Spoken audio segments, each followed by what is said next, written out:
তো এগুলো হচ্ছে যে আরেকটা দেখাই এই জিনিসগুলা, এই মানগুলো হচ্ছে যে অনেক সময় হচ্ছে যে ফিজিক্সের কাজে লাগে।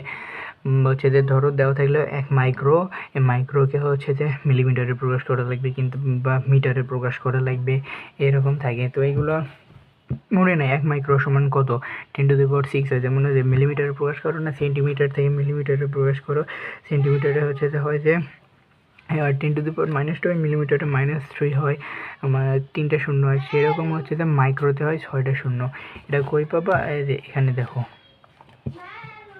এখানে দেওয়াই আছে 4 mA, মেগা, গিগা এগুলো দেওয়াই থাকে।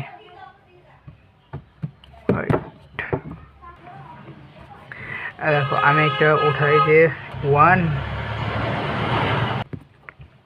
1 দিলাম, দেন এখানে যে মাইক্রো তুলবো, ধরো মাইক্রো আছে 4 তাহলে শিফট দিয়ে 4 উঠালাম, তাহলে ওই যে এখানে হলো 1 পয়েন্ট হচ্ছে 1 × 10⁻⁻6। দেখো 1 মাইক্রো ইকুয়াল টু 1 × 10⁻⁻6। এটা এরকম করে এমসিকিউ 2-1টা আসলেও আসতে পারে, নাও আসে। আবার হচ্ছে যে ম্যাথে ওইরকম কনভার্ট করতে বলে যে মাইক্রো থেকে মিলিতে যাও, মিটারে যাও, সেন্টিমিটারে যাও। এটা তো এই 3টাতে মুখস্থ, যে সেন্টিমিটার সমান হচ্ছে 10⁻² হয়, এগুলো অঙ্ক করে মুখস্থ, কিন্তু মাইক্রো অঙ্ক করে না। মাইক্রো দেন আছে এন, হচ্ছে মাইক্রোর পরে এম আছে, এটা যে বললো মিটার, 10⁻6 মিলিমিটার। দেন হচ্ছে যে কে আছে, এটা হচ্ছে যে 10⁻3, এটা আবার এই কেতে হচ্ছে যে কিলোমিটারে যে প্লাস কী হয় 10⁻3 হয়, এটা কিলোমিটার হয়। দেন যে 7 আছে হচ্ছে যে এমতে হয় মেগামিটার, মেগা যে 10⁻6।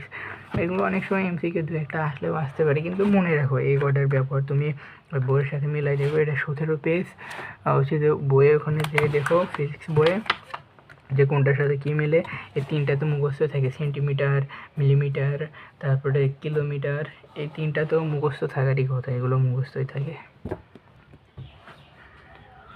দেন বুঝলাম ম্যাথের হচ্ছে যে এই অঙ্কগুলো হচ্ছে যে ক্যালকুলেটর দিয়ে করা যায়, যে কি এর মান বের করো, কিংবা f(x) থাকে না, f(x) ইকুয়াল টু এরকম থাকে, হচ্ছে যে f(x) ইকুয়াল টু হচ্ছে যে 2x plus 2x² plus 3x plus হচ্ছে 9 -4 এরকম থাকে না। এই অঙ্কগুলো ক্যালকুলেটর দিয়ে করা যায়, তো ওটা আর দেখাই না। যদি কোনো স্যারকে করাই দে, বলো যে এগুলো ক্যালকুলেটরতে কীরকম করবে, এমনি অনেক বড় ভিডিও হয়ে যাচ্ছে, অনেকগুলোই হয়ে গেল, তুমি হয়তো দেখবাই না এত মনোযোগ দিয়ে এতগুলো ভিডিও। সো যে অঙ্কই করো, যে শোনো যে এটা ক্যালকুলেটর দিয়ে করা যায় কিনা, নিজে নিজে তো করোই না অঙ্ক, তোমার কাছে আগে থেকে যেহেতু কঠিন লাগে, সেই জন্য ক্যালকুলেটর দিয়েই করার চেষ্টা করো।